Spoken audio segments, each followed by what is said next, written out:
Good morning, good afternoon, good evening, wherever you are in the world. Today we're going to continue with Sarah Bombranick's Simple Abundance, 365 Days to a Balanced and Joyful Life. March 10th. You are not your appearance, but does the rest of the world know that? All of us can pull ourselves together some of the time. Some of us can pull ourselves together all of the time. But none of us wants to be pulled together every single moment of our lives. Let's consider those days when you just don't give a damn or are too exhausted to remember to pick up a brush. Can we find inspiration in dirty jeans, an unwashed face, stringy hair? Can there be incarnational revelations when the skirt is too tight and the pantyhose pulls at your hips or the zipper doesn't go up all the way? I hope so. For I know those days, and those days know me. Probably you were taught, as I was, that how we present ourselves to the world is very important. Unfortunately, our outside packaging counts for far more than it really should. Often, when we don't live up to the world's expectations of how we should look or behave, we fall victim to a vicious cycle of self-loathing and denial that can be difficult to escape from unscathed. At times like these, it's a comfort to remember that our souls are more dazzling than our selfies. Beauty is an internal light, a spiritual radiance that all women have, but most women hide, unconsciously denying its existence. What we do not claim remains invisible, Marianne Williamson, the American spiritual teacher and best-selling author, observes in her beautiful Meditation on Power and Femininity, A Woman's Worth Toward a More Enlightened Feminism. But as you become more intimate with your authentic self, as you recover your true, incandescent identity, there will come a gradual but undeniable physical transformation.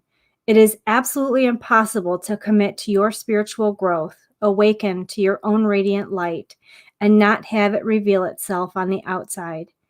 It is God's will that we be beautiful, that we love and be loved and prosper in all good things, Marianne Williamson reminds us. It is God's will that we all become the goddesses we were created to be. So it's funny. I was on Facebook this morning and I happened to see a story about, it was from some kind of dermatological, I don't even know what it was. And they were pushing that, they could help you to do things, change the way you look, fix your flaws and all this stuff. And it kind of reminds me that I try to get people to understand that we aren't flawed, but society and, specific ideals make us feel like we're flawed. So we're constantly looking at ourselves with a hugely critical eye. And it's horrible. It's absolutely horrible what we do to ourselves to try to present ourselves the way we feel that society expects us to be. We do our hair a certain way. We don't walk out of the house without makeup, and we wear certain clothes because we feel it's what we're supposed to do. It's what we're supposed to look like. It's kind of crazy because sometimes you go to places and you see all these people walking around in pajama pants and you think to yourself, what in the world were they thinking? But then secretly you're like, why don't I have the guts to do that? Why can't I go to the store in my slippers and walk around and be comfortable or feel comfortable? So people that are dressed like that, they're just comfortable with being who they are and how they are. And they don't really care about the societal trappings of, what you should look like, because, looks can be deceiving. I had a guy one time where I worked at a dealership, and he came in dirty, dusty, looking at a car that, a lot of people would look at him and think he couldn't possibly afford that. And most of the salespeople didn't want to talk to him. And so one of the sales guys was just bored and was like, hey, I'll talk to you, whatever. And it turns out this guy, was very well off, and he he owned a junkyard. And he not only did he own one junkyard, he owned a number of junkyards, and so he dressed the way he needed to for work, but that didn't mean that he couldn't afford the types of cars that we sold, and he ended up, buying a number of cars from the salesperson who took the time to work with him. So I think we need to spend some time really thinking about who we are truly, who our authentic selves are, and really loving our authentic selves.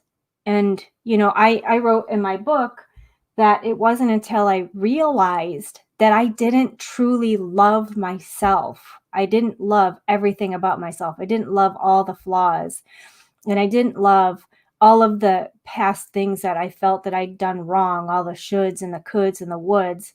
When I started to really love all of those parts of myself, I started to become more authentic. And when I started to become more authentic, my life really changed.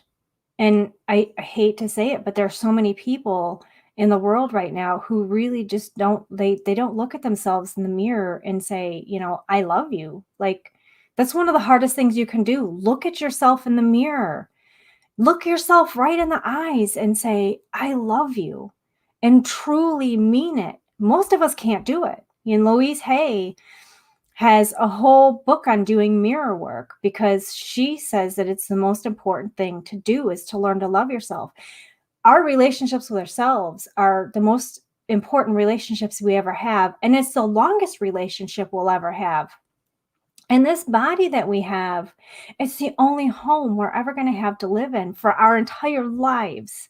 And so we need to learn to love it. We need to care for it and nourish it and nurture it because it's really important. So until tomorrow, I hope you have an amazing and blessed day.